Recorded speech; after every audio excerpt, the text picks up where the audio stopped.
belum pernah melihat plot yang keren seperti ini. Semua ceritanya diadaptasi dari peristiwa nyata, kecuali nama-nama yang diminta oleh korban selamat untuk menggunakan nama samaran. Plot keseluruhan hampir tidak mengalami perubahan. Dan ini hanya mencerminkan sisi gelap dari sifat manusia. Cerita dimulai. Protagonis kita, Lao Bai, adalah seorang agen asuransi kecil. Di rumah, dia menderita tekanan dan penghinaan dari istrinya. Di mata istrinya, suaminya bahkan tidak sebagus mesin cuci di ruang bawah tanah yang hampir rusak. Lao Bai hanya bisa menelan kesedihannya. Bahkan saat berjalan di jalan, dia bahkan dihina oleh mantan pengganggu sekolah, Sam. Namanya apa gadis itu di SMA? Dia bernama Mutiara.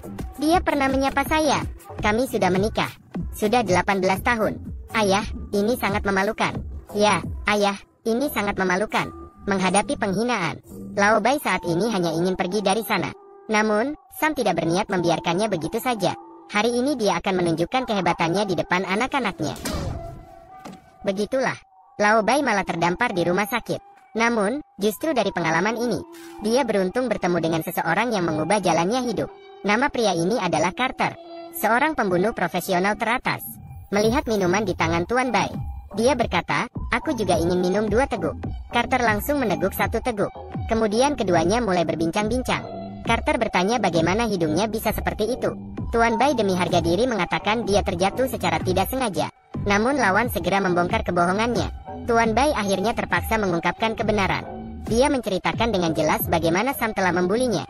Carter memberitahunya, "Aku harus memberitahumu. Jika aku berada di posisimu, saya pasti akan membunuh orang itu." Tuan Bai mengira dia sedang bercanda. Dia lalu dengan santai berkata, "Lebih baik kau yang membunuhnya untukku." Namun dia tidak menyangka bahwa karena omongannya itu, Carter malah percaya. Dan balas dendamnya adalah minuman itu. Setelah keluar, Tuan Bai dan istrinya pergi ke rumah adiknya untuk menghabiskan akhir pekan.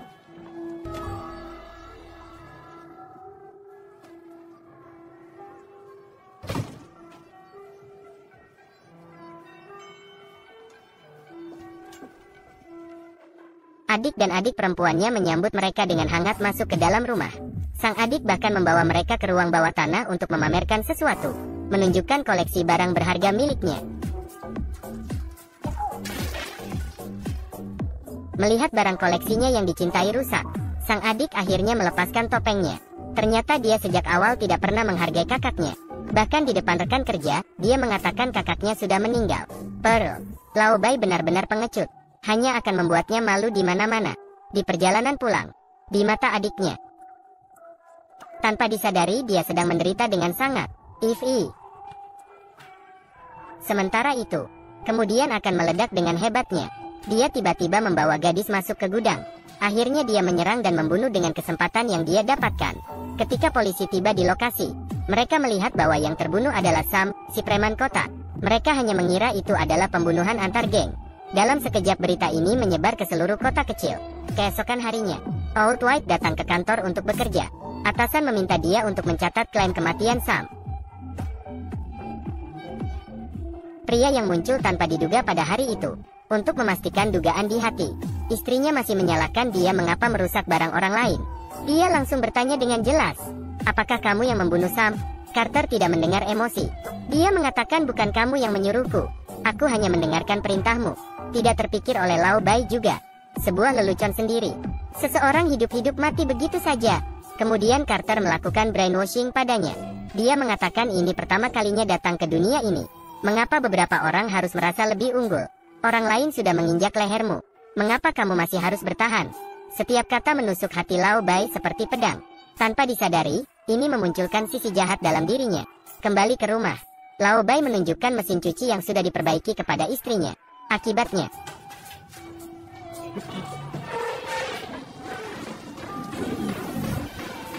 wow, selain drum tidak berputar, segalanya berputar. Lao Bai segera mematikan listrik mesin cuci. Mesin cuci rusak olehnya.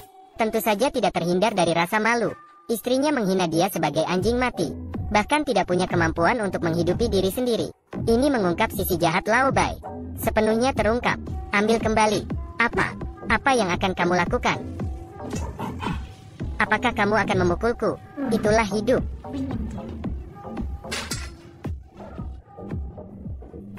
Menahan selama lebih dari 20 tahun. Hari ini dia akhirnya melanggar batas moral. Dia sendiri membunuh istrinya.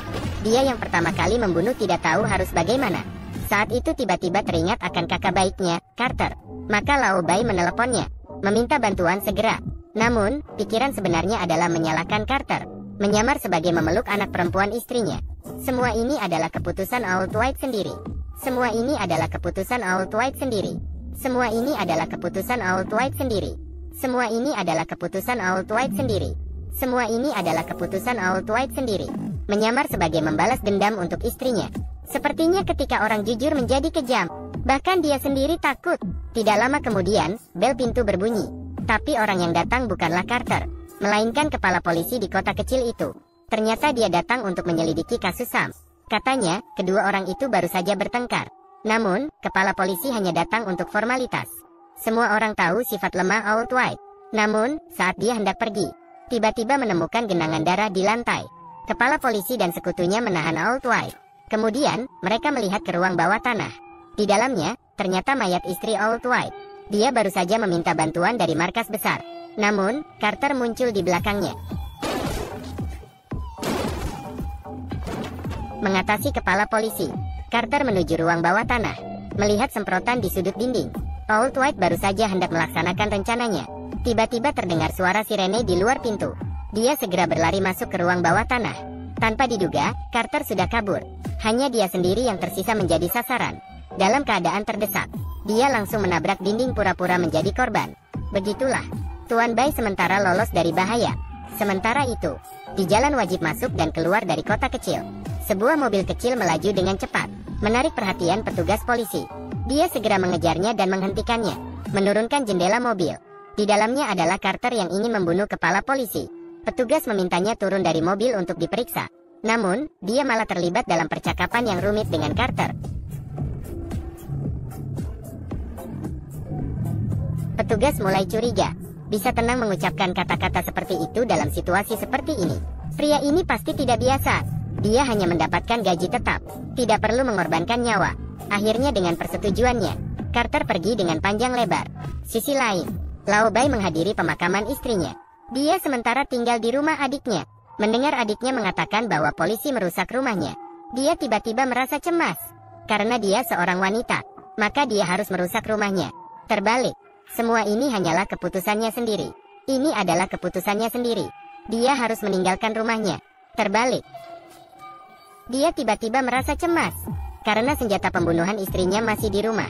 Kemudian dia kembali ke rumah. Setelah mengurus beberapa bukti, dia mengambil pakaian istrinya dan menangis dengan tertutup wajah. Namun, meskipun menangis setengah hari, tidak ada air mata yang jatuh. Sepertinya dia tidak cocok menjadi seorang aktor. Saat itulah bel pintu tiba-tiba berbunyi. Ternyata dua polisi datang berkunjung. Karena serangkaian kecelakaan baru-baru ini di kota kecil, dan semua korban memiliki hubungan dengan Lao Bai, polisi wanita mencurigai keterlibatannya dalam kasus ini. Lao Bai bingung, karena dugaannya sama persis dengan yang dia lihat di tempat kejadian. Saat dia bingung tentang apa yang harus dilakukan, polisi tua di sampingnya membantunya keluar dari situasi sulit. Mereka dulunya adalah teman sekelas. Dia merasa orang yang begitu jujur, tidak mungkin sama sekali untuk membunuh. Polisi tua memberinya jaminan, bahkan berpikir bahwa berbicara dengannya di sini hanyalah pemborosan waktu. Lebih baik pulang dan menghabiskan waktu dengan istri dan anak-anak. Namun polisi wanita tidak berniat menyerah. Ketika malam tiba, Lao Bai pergi keluar untuk membeli obat. Namun polisi wanita masih mengikutinya, bertanya berulang kali tentang kebenaran peristiwa kepada dia. Lao Bai tidak berani memberitahunya terlalu banyak. Takut lawan akan mencurigai sesuatu, bahkan tidak memperhatikan obat yang dibelinya. Segera berbalik dan meninggalkan tempat itu. Keesokan harinya, Lao Bai baru saja datang ke kantor untuk bekerja. Atasan meminta dia untuk menangani klaim kematian Sam. Melihat bahwa dia adalah dari perusahaan asuransi, istri Sam sangat ramah. Sepertinya kematian suaminya tidak ada hubungannya dengan dia. Melihat penampilan ini, asalkan dia bisa segera mendapatkan klaimnya, dia akan segera memberikan segalanya. Dua anak lelaki di luar jendela terpaku melihatnya. Adik bahkan tanpa sengaja menembak pantat kakaknya. Kedua orang itu terpaksa berhenti setelah melihatnya. Namun dia tidak akan pernah terpikir, saat ini ada dua anggota mafia yang mengawasi setiap gerak-gerik mereka, memantau setiap langkah mereka secara diam-diam. Ternyata Sam adalah anggota mafia. Kedua orang datang untuk membalas dendam padanya. Hari itu dia berjalan santai di jalan raya. Namun, tiba-tiba Orang yang datang adalah King Long dan Bai Hu. Mereka datang atas perintah pemimpin mafia untuk membalas dendam atas nama Sam. Mereka membawa Lao Bai ke atas es. Bai Hu memaksa Lao Bai mengakui bahwa dia adalah pembunuh Sam. Karena itu adalah prinsipnya sebagai pembunuh. Harus memastikan mangsanya mati dengan jelas. Namun, Lao Bai mengatakan bahwa dia bukan yang membunuh Sam. Orang lain membunuhnya. Bai Hu terus-menerus menanyakan siapa pembunuhnya. Ketika dia terjebak, maka mereka langsung membunuhnya. Lao Bai mengeluarkan tongkat listrik dan menyerang. King Long di samping masih berkelahi di atas es. Tidak menyadari kejadian di sini sama sekali. Tuan Bai berlari liar melalui hutan. Datanglah ke jalan. Keberuntungan melihat Jin Yuan sedang patroli di sini. Melihat Jin Yuan enggan, Tuan Bai hanya bisa meninju ke arahnya.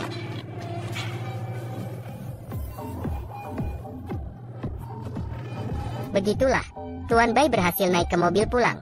Namun dia tidak tahu, adegan ini dilihat dengan jelas oleh saudara-saudara Long Hu. Layar berpindah. Tuan Bai tinggal di sel seperti anjing tua, mengira bahwa itu akan baik-baik saja. Namun dia terlalu polos. Dua teman sel baru segera masuk. Ternyata Long Hu belajar dari contohnya. Bertengkar di bar. Keduanya dibawa masuk seperti anak kecil. Tuan Bai dikalahkan. Karena tidak bisa melarikan diri, dia akhirnya menyerah. Dengan penampilan seperti naga biru di kiri dan harimau putih di kanan, membuatnya berkeringat banyak. Kemudian saudara Long pertama kali bertindak. Dia melepas sepatunya. Bau cabai memenuhi seluruh sel. Kemudian melepas kaos kaki yang basah kuyup. Kaki sudah bengkak. Saudara Hu menekan pahanya dengan keras. Astaga, bau ini lebih menyengat daripada acar khas lautan.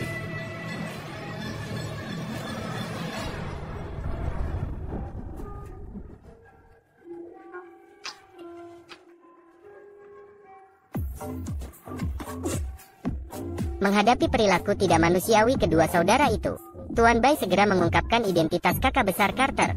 Pada saat itu juga, petugas membuka sel penjara. Terlibat dalam perkelahian besar di bar, Lao Bai akhirnya mendapat kesempatan untuk bernapas lega sedikit. Ketika kedua orang itu pergi, bau kaki yang tidak sedap akhirnya kembali muncul. Pada saat yang sama, kakak baik Lao Bai, Carter, datang ke kantor pos untuk mengambil paket.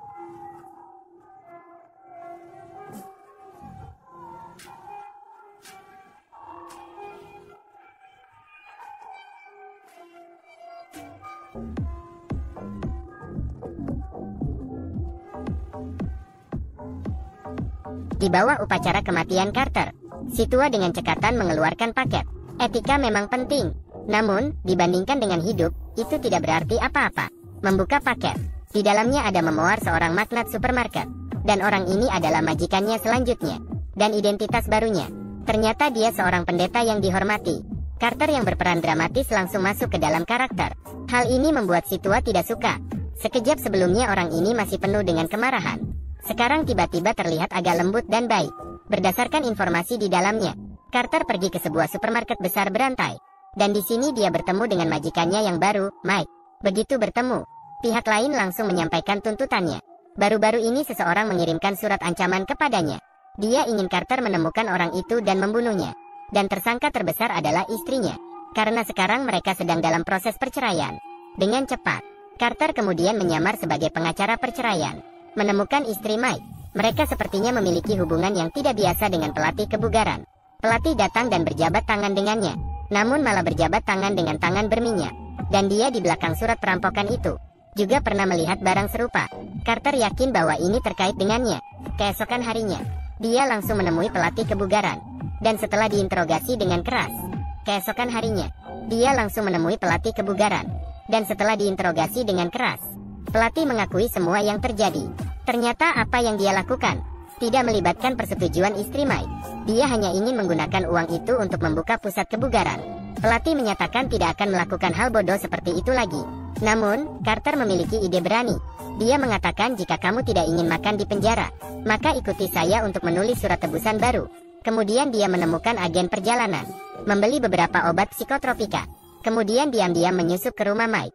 Tidak hanya membunuh anjingnya, tetapi juga mengganti obat tekanan darahnya dengan obat psikotropika. Saat Mike kembali, Carter baru saja meninggalkan tempat itu. Melalui jendela, Mike melihat anjingnya mati tragis. Dan juga surat ancaman yang ditulis ulang oleh Carter kepada pelatih. Dia sangat marah. Maka dia mencari Carter lagi. Mike mengatakan bahwa dia memanggilmu untuk menyelesaikan masalah ini. Sekarang pihak lain tidak hanya membunuh anjingnya sendiri, tetapi juga meminta 1 juta dengan tegas. Carter bertanya apakah ada sesuatu yang disembunyikan darinya. Mike segera mengambil obat tekanan darah yang tertukar dan meminumnya, dan mengatakan tidak mungkin ada yang tahu tentang hal ini. Kemudian dia memperkenalkan patung di belakangnya kepada Carter. Melihat ekspresi keagamaannya, Carter tahu bahwa dia memiliki keyakinan agama yang kuat, dan pasti ada sesuatu yang disembunyikan darinya. Dia mengatakan bahwa dia akan segera membantu menyelesaikan masalah surat tebusan. Ketika dia pergi, Mike mulai mandi dan berganti pakaian. Sambil mencuci, air pancuran tiba-tiba berubah menjadi warna merah yang memikat. Di luar, Carter mendengar jeritan mengerikan. Dia tersenyum puas. Ini adalah cairan segar yang dia dapatkan dari tempat pemotongan hewan. Untuk rencananya sendiri, dia sedang menciptakan bencana batu Mesir kuno dari Alkitab. Dan yang baru saja dialami oleh Mike adalah salah satunya. Keesokan harinya, toko yang dikelola oleh Mike diserbu oleh belalang. Saat semua orang bingung, dia menerima telepon.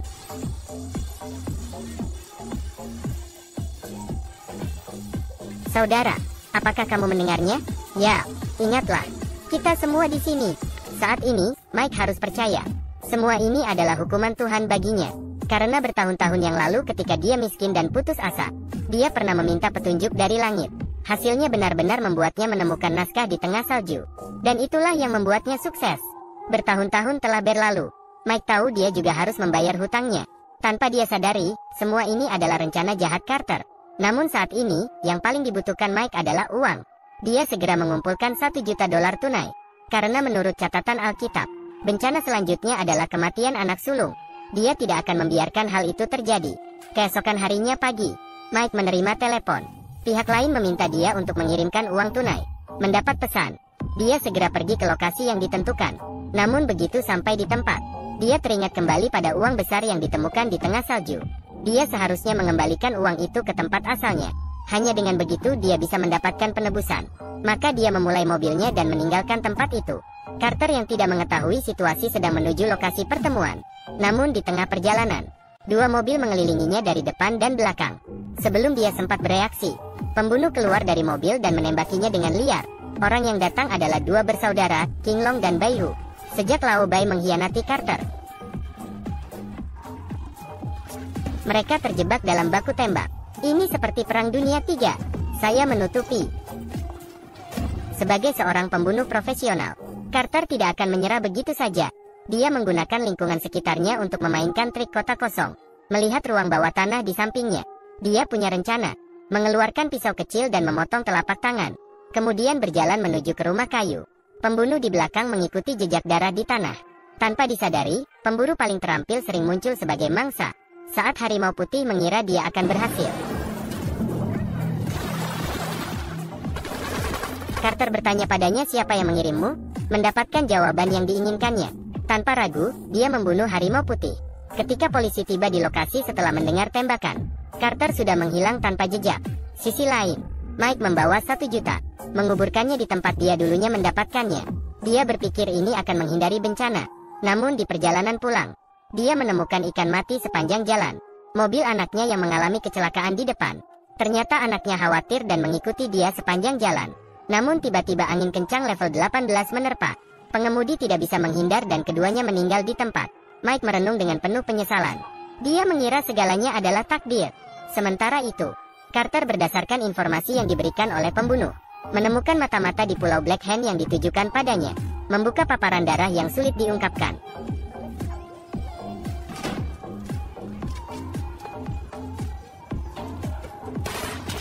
Sebuah bangunan besar beberapa lantai di Pulau Black Hand dilewati sendirian oleh Carter, melainkan sebuah bangunan besar di Pulau Black Hand. Tuan Bai menghadapi masalah baru lagi, melainkan sebuah bangunan besar di Pulau Black Hand ditemukan pada hari kejadian. Tuan Bai menelepon hotel pembunuh, mengatakan bahwa dia berada di hotel. Ditemukan sebuah bangunan besar di Pulau Black Hand yang berlantai beberapa tingkat. Ini bukan Pulau Black Hand biasa, melainkan sebuah bangunan besar di Pulau Black Hand. Ini bukan Pulau Black Hand biasa, melainkan sebuah pulau hitam besar. Ini bukan Pulau Black Hand biasa, melainkan sebuah pulau hitam besar. Ini bukan Pulau Black Hand biasa. Ditemukan pada hari kejadian. Tuan Bai menelepon hotel pembunuh. Meskipun sulit dipercaya oleh banyak orang, namun kenyataan membuktikan bahwa dia benar-benar menjadi tersangka utama. Mereka segera menuju sel tempat Tuan Bai ditahan. Namun pemandangan di depan mereka membuat mereka terkejut. Tuan Bai terbangun di rumah sakit, melihat penjaga di pintu. Menyadari bahwa dia sudah masuk dalam daftar tersangka polisi. Dia harus segera pulang untuk menyembunyikan senjata pembunuhan istrinya. Jika tidak, jika ditemukan oleh polisi, dia akan kesulitan melarikan diri. Namun semua jendela di rumah terkunci rapat. Di pintu masih ada penjaga. Bagaimana ini bisa baik-baik saja? Pada saat itu juga, terdengar suara langkah di luar. Dia segera kembali ke tempat tidur. Ternyata orang yang datang adalah adik kandungnya. Ternyata adiknya takut dia akan merugikan dirinya sendiri. Maka datang untuk menanyakan apa yang sebenarnya telah dilakukannya. Sang tua Bai mengatakan bahwa dia dituduh secara tidak adil. Kamu beritahu dia, jangan berbohong padaku. Kamu selalu menjadi beban hidupku. Aku sudah hancur. Kamu telah melakukan kesalahan, Lastor. Kamu kehilangan sesuatu. Kamu bukan yang terbaik di dunia. Setelah adiknya selesai berbicara, dia berbalik dan pergi. Bai kembali terluka parah oleh orang terdekatnya. Kata-kata dingin itu membangkitkan iblis dalam dirinya. Dia bersumpah akan membuat adiknya membayar harga yang pantas. Untuk mengalihkan bukti kesalahan, Bai memindahkan teman sebelahnya ke tempat tidurnya sendiri. Lalu mengambil pakaian yang dibawanya dan meletakkannya di tempat tidur lain. Kemudian menyamar sebagai teman sebelahnya. Begitulah, ketika dokter datang, Bai dibawa keluar sebagai teman sebelahnya. Penjaga sama sekali tidak menyadari. Baiklah, Tuan Critch. Seseorang akan muncul dalam 1 menit. Setelah dokter pergi, dia segera bangun dan mengganti pakaian. Kemudian mendorong tempat tidur ke lokasi tersembunyi. Setelah melakukan semua itu, Tuan Bai akhirnya kembali ke rumah yang telah lama ditinggalkan. Dia mengambil senjata di balik poster. Kemudian mengeluarkan beberapa foto istrinya. Merasa itu belum cukup. Dia kemudian mengambil pakaian dalam istrinya. Sekarang seharusnya cukup. Kemudian diam-diam pergi ke rumah adiknya. Masuk ke ruang bawah tanah dan membuka lemari tempat dia menyimpan senjata. Adegan selanjutnya sungguh kejam. Dia tidak hanya meletakkan senjata pembunuh istrinya di dalam, tetapi juga foto dan barang pribadi. Jika polisi menemukannya, adik pasti tidak bisa menghindar. Berbalik dan melihat foto keluarga lengkap adiknya. Melihat kebahagiaan mereka, dia ragu sejenak, lalu langsung mencari strategi sempurna. Bagi keponakan yang tidak pernah dihargainya, Tuan Bai tidak menunjukkan belas kasihan sedikit pun. Dia mengeluarkan revolver, lalu diam-diam memasukkannya ke tas buku keponakannya. Namun pada saat itu juga, mendadak terdengar suara membuka pintu dari luar. Tuan Bai dengan hati-hati keluar dari ruangan. Tidak disangka dia tertangkap basah oleh keponakan.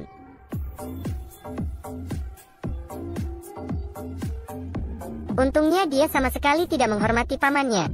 Hal ini memberi kesempatan bagus bagi Tuan Bai. Begitulah, dia berhasil meninggalkan rumah adiknya. Setelah kembali, Tuan Bai segera kembali berbaring di tempat tidur sakitnya. Ketika dokter menemukannya, langsung mendorongnya kembali ke ruang perawatan. Jadi jangan pernah menekan orang jujur. Kalau tidak, tingkat ketakutannya akan jauh melampaui imajinasimu. Sekarang Tuan Bai hanya perlu menunggu dengan tenang. Saat pistol di dalam tas keponakan ditemukan, polisi pasti akan melakukan penyelidikan terhadap gudang senjata adiknya. Saat itu dia akan membersihkan semua tuduhan terhadap dirinya sendiri. Beberapa anak nakal berkelahi di kelas, tanpa sengaja menjatuhkan satu tas sekolah ke lantai. Ternyata terjatuh dari dalamnya sebuah revolver perak. Cepat sekali hal ini menarik perhatian tinggi dari polisi. Mereka menemukan orang tua anak tersebut, karena anak tersebut membawa senjata di sekolah. Petugas polisi masuk dengan perintah penggeledahan. Adik Tuan Bai menerima telepon. Segera kembali ke rumah. Saat itu petugas baru saja membuka lemari koleksinya. Adiknya segera menjelaskan bahwa dia memiliki izin palsu. Namun beberapa barang di dalamnya membuatnya terkejut, yaitu palu berlumuran darah dan sehelai celana dalam. Masih ada foto kakak iparnya. Wow! Tuan Bai menyalahkan adiknya. Dengan tegas menyalahkan adiknya. Itu juga merupakan kurangnya rasa hormat terhadap dirinya sendiri. Harga yang harus dibayar. Keluarga adiknya dibawa ke kantor polisi. Begitulah, Tuan Bai membersihkan semua kecurigaan. Kepala polisi datang untuk berbicara dengannya. Namun dia tidak tahu bagaimana untuk membuka pembicaraan. Akhirnya melibatkan perilaku tidak pantas istri Tuan Bai. Namun Tuan Bai malah berpura-pura. Dia mengaku sudah mengetahui tentang adik dan istrinya. Namun pada akhirnya dia adalah adiknya sendiri. Akhirnya dia hanya bisa memilih untuk memaafkan. Inilah yang menyebabkan tragedi saat ini.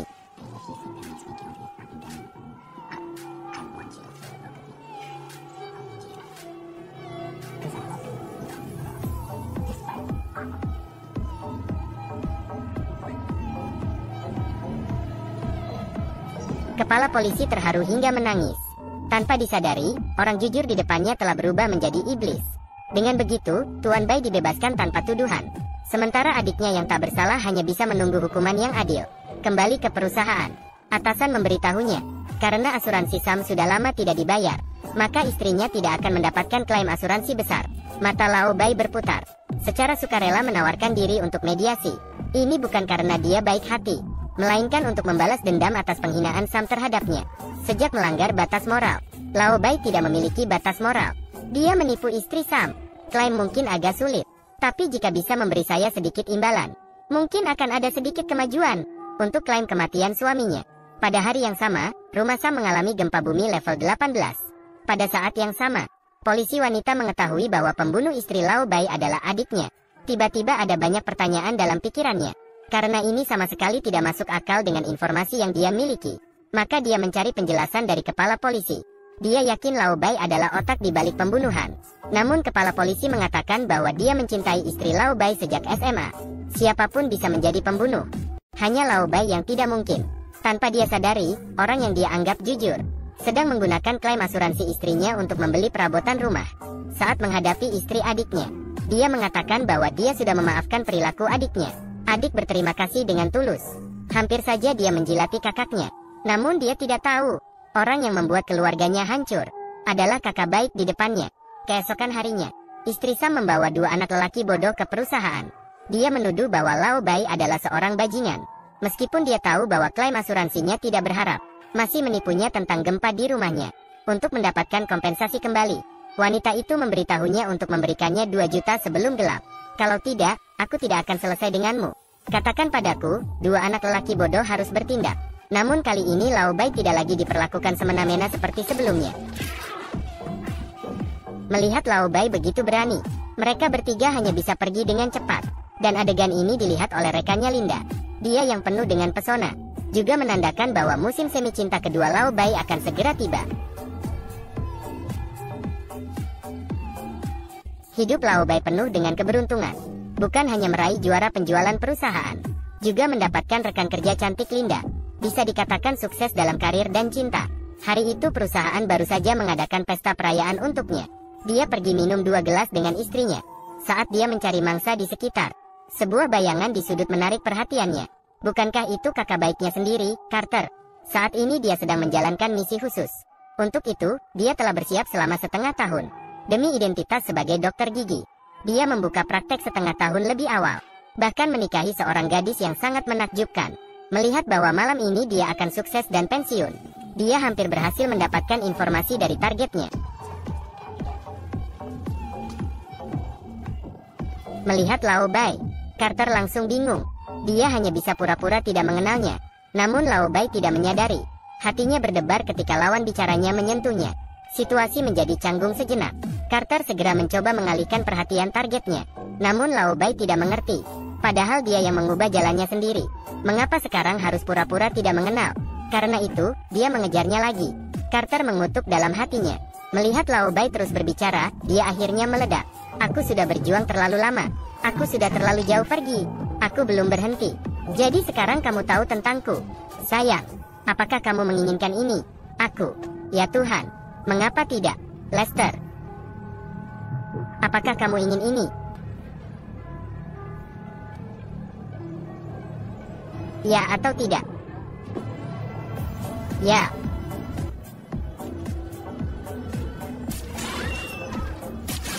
Ya Tuhan. Ini terserah padamu. Aku telah bekerja untuk orang ini selama 6 bulan. Lester, 6 bulan. Yang paling penting adalah hadiah besar sudah tidak ada. Carter meminta bantuan untuk membersihkan tempat. Tapi Lao Bai tidak punya pikiran untuk melakukan itu. Dia menangis sambil memegang piala. Lalu dia berbalik dan lari. Selamat tinggal, Lester. Selamat tinggal. Lao Bai tahu trik Carter. Dia segera membawa istrinya pulang. Bersiap-siap untuk mengemas barang dan pergi dari sini. Melihat tidak ada bayangan orang di luar jendela, dia merasa sangat gelisah. Maka dia menyelipkan pistol di pinggangnya untuk keperluan mendesak. Namun saat hendak pergi, dia menyadari paspornya tertinggal di kantor. Untuk memastikan keamanan dirinya, dia membawa istrinya ke depan kantor. Melihat keadaan dalam tenang, Lao Bai merasa ada firasat buruk. Dia berdalih kakinya sakit, meminta istrinya mengenakan pakaiannya dan mengambil paspornya. Lao Bai melihat istrinya tertembak di kepala dengan mata terbuka lebar. Namun yang lebih banyak dirasakan adalah rasa syukur dan sedikit ketegangan. Hanya bisa dikatakan bahwa istrinya malang karena menahan tembakan untuknya. Setelah pembunuh pergi, Tuan Bai memeriksa sekitarnya berulang kali untuk memastikan tidak ada bahaya. Barulah dia masuk ke kantor untuk melihat situasi. Dia hanya melirik istrinya yang tergeletak di tanah. Kemudian dia membuka brankas dan mengeluarkan paspor. Tiba-tiba dia sepertinya teringat sesuatu. Lalu dia menyelipkan kunci mobil ke tangan istrinya. Kemudian dia keluar dari kantor. Dia pergi ke restoran cepat saji. Dia memesan makanan untuk 2 orang dari pemilik restoran. Dia mengatakan istrinya akan segera datang setelah mengambil sesuatu. Alasan Tuan Bai melakukan hal ini hanya untuk menciptakan alibi tidak berada di tempat kejadian. Kemudian dia pura-pura ingin ke toilet. Dia keluar dari restoran melalui pintu belakang. Dia pergi ke telepon di sampingnya untuk melaporkan ke polisi. Setelah kembali, melihat tidak ada yang memperhatikan, dia kembali menutup pintu toilet dengan keras. Setelah melakukan semua itu, Tuan Bai kembali ke kursinya dan menunggu dengan tenang. Tidak lama kemudian, sirene polisi terdengar di jalan besar. Dia tiba-tiba ingat tiket pesawat mereka masih di saku bajunya. Untuk mendapatkan kembali satu-satunya bukti, Tuan Bai segera kembali ke tempat kejadian. Melihat kepala polisi di sana, dia langsung terkejut. Semua polisi bisa merasakan keputusasaannya. 2 istrinya meninggal dalam 2 tahun. Siapapun pasti merasa simpati padanya. Polisi wanita mencurigai kasus ini terkait dengan kasus Liv sebelumnya.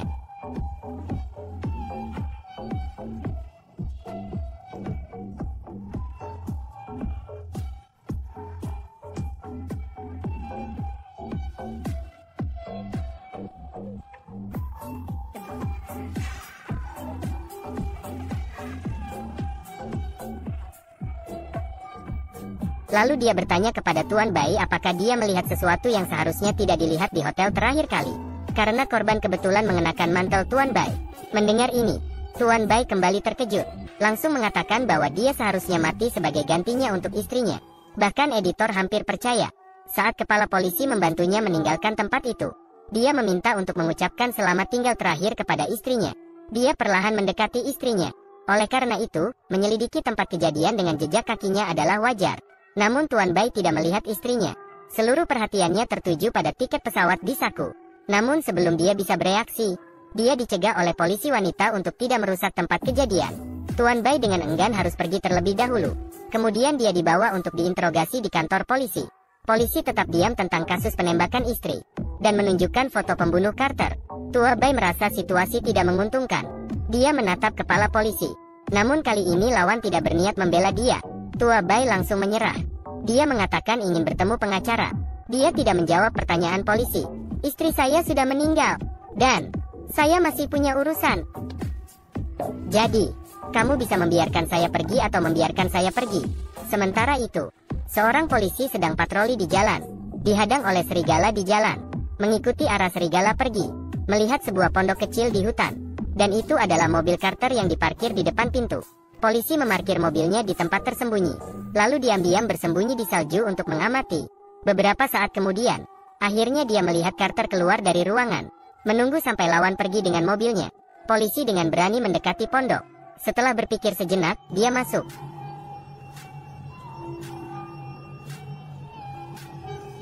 Carter keluar dari kantor polisi menjelang senja, menggunakan jangka untuk membuka mobil detektif, menemukan buku catatan hukum di dalam dan mengambilnya. Keesokan harinya, polisi wanita untuk menangkap Carter. Dia mengusulkan untuk membebaskan Tuan Bai. Ketika pembunuh taman kanak-kanak keluar, kepala polisi dibuat pusing dengan serangkaian kasus yang terus-menerus. Langsung setuju. Di luar kantor polisi, Carter menyamar sebagai detektif dan menelepon operator, tanpa sengaja mengetahui bahwa mereka akan mengirim kembali Bai. Dan yang terparkir di depan pintu adalah mobil Carter. Mendapat petunjuk, Carter pergi ke pasar mobil bekas dan menukar mobil sedan hitam, mengajak bos jalan-jalan atas nama test drive. Di sini, Bai baru saja diantar kembali oleh detektif. Namun dia menolak perlindungan pribadi dari 2 orang tersebut. 2 detektif hanya bisa berjaga di depan rumah dengan tidak rela. Saat mereka mengeluh tentang hal ini, kemunculan mobil sedan hitam menarik perhatian mereka. Keluar mobil, sekarang. Biarkan saya lihat tanganmu. Tanganmu terluka. Maaf.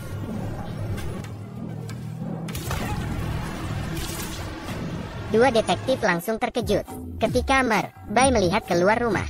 Terkejut dengan apa yang dilihatnya. Melihat Carter sedang menangani mayat, dia segera berlari ke lantai atas. Pada saat itu, Carter juga masuk dengan membongkar pintu. mendengarkan suara dari lantai atas. Dia berjalan perlahan menuju kamar di dalam.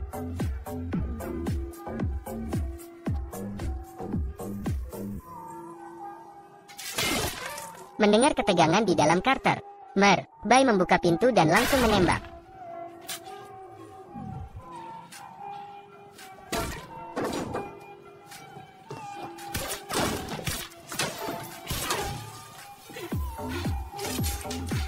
Tidak jelas berapa lama telah berlalu.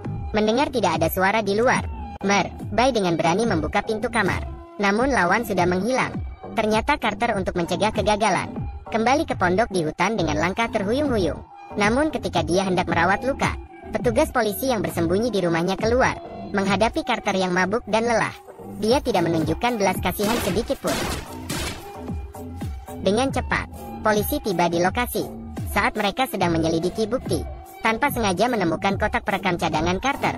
Di dalamnya terdapat rekaman setiap kali dia menjalankan misi. Rekaman Lao Bai yang mempekerjakannya juga disertakan. Pada saat ini, kebenaran akhirnya terungkap. Pelaku sebenarnya dalam kasus White Sweep juga terungkap. Polisi segera mengeluarkan surat penangkapan terhadap White. 2 minggu kemudian bersembunyi di negara bagian Montana. Saat dia sedang bersenang-senang, tiba-tiba dia menyadari pulau di depannya telah diblokir oleh polisi. Melihat situasi yang tidak menguntungkan, dia segera memutar arah mobil menuju jalan kecil. Tidak tahu berapa lama dia telah berlari. Sepeda motor yang tidak stabil membuat Lao Bai terjatuh ke tanah.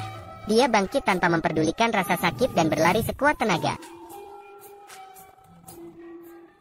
Meskipun ada tanda bahaya di depan jalan, dia tetap tidak peduli. Melihat Jing Yuan tidak berani mengejarnya, Lao Bai tetap berjuang maju. Sampai permukaan es mulai retak, barulah dia berhenti. Namun sudah terlambat.